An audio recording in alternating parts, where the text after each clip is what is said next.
Hello बच्चों, latest read the question first. यहाँ पे हमारे पास असर्शन रीजन टाइप का क्वेश्चन है। हमें बताना है इफ असर्शन इज करेक्ट और नॉट, रीजन इज करेक्ट और नॉट, एंड ये रीजन जो दिया गया है ये करेक्ट रीजन है असर्शन का या फिर नहीं है, ये हम यहाँ पे डिस्कस करेंगे।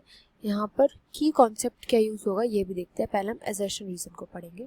असर्शन बोल रहा है the condensed chromosomes are characterized by the appearance of two sister chromatids held together by a disc shaped proteinaceous structure called kinetochore. मतलब जो कंडेंस्ड क्रोमोसोम होता है, हमें क्रोमोसोम्स पता है कंडेंस्ड फॉर्म में होते हैं, हमें एज इट इज उनका एक्स शेप का जो स्ट्रक्चर होता है वो देखने को नहीं मिलता।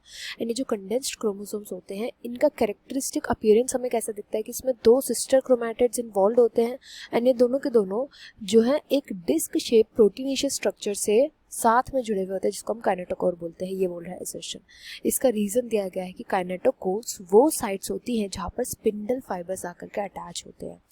तो यहाँ पर जो की कॉन्सेप्ट हम यूज करेंगे वो काइनेटोकोर्स की स्टडी करेंगे। काइनेटोकोर। अब काइनेटोकोर क्या होता है उसके लिए पहले हम एक बार रफ डायग्राम बना लेते हैं हमारे क्रोमोसोम्स का। तो फॉर एग्जांपल ये है एक क्रोमोसोम, एक्स शेप स्ट्रक्चर होता है क्रोमोसोम का। यहाँ पर ईच ये वाला जो ईच जो एक लाइन है हम बोल सकते हैं, इसको हम बोलते हैं सिस्टर क्रोमैटिड। तो दो सिस्टर क्रोमैटिड से मिलकर के क्रोमोसोम बनता है। ये होती है सिस्टर क्रोमैटिड्स एंड इन दो सिस्टर क्रोमैटिड से मिलकर के बनेगा एक क्रोमोसोम। इन सिस्टर क्रोमैटिड्स दोनों के ऊपर एक एक प्रोटीनेशियस स्ट्रक्चर होता है, इसी को हम बोलते हैं काइनेटोकोर।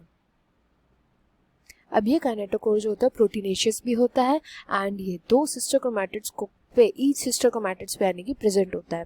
तो देखो अब यहाँ पे असर्शन में बोला गया है कि जो काइनेटोकोर होता है उसका फंक्शन होता है कि वो होल्ड करके रखता है, held together by a disc shape. जो दो सिस्टर क्रोमैटिड्स होती है वो इसकी वजह से जो है साथ में चिपके रहते हैं, साथ में प्रेजेंट होता है। तो ये इनकरेक्ट बात बोली गई है।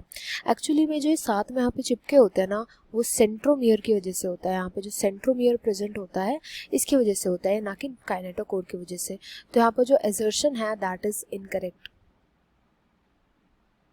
एजर्शन यहाँ पर इनकरेक्ट हो जाएगा। एजर्शन इनकरेक्ट इसलिए है क्योंकि यहाँ पे काइनेटोकोर नहीं, सेंट्रोमियर वो रीजन होता है जिसकी वजह से ये दोनों के दोनों सिस्टर क्रोमैटिड साथ में रहती हैं।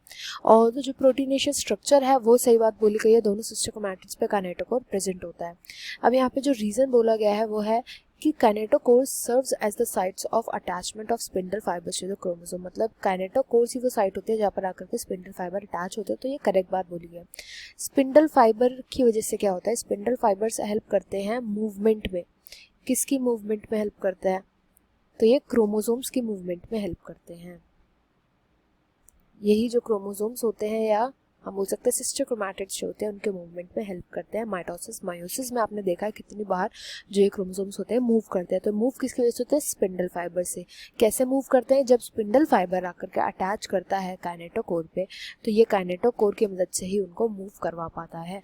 तो ये रीजन तो यहाँ पे करेक्ट दिया गया है, बट यहाँ पे असर्शन फॉल्स है। तो यहाँ पे option 4 will be the right answer. I hope you understood well. Best of luck, thank you.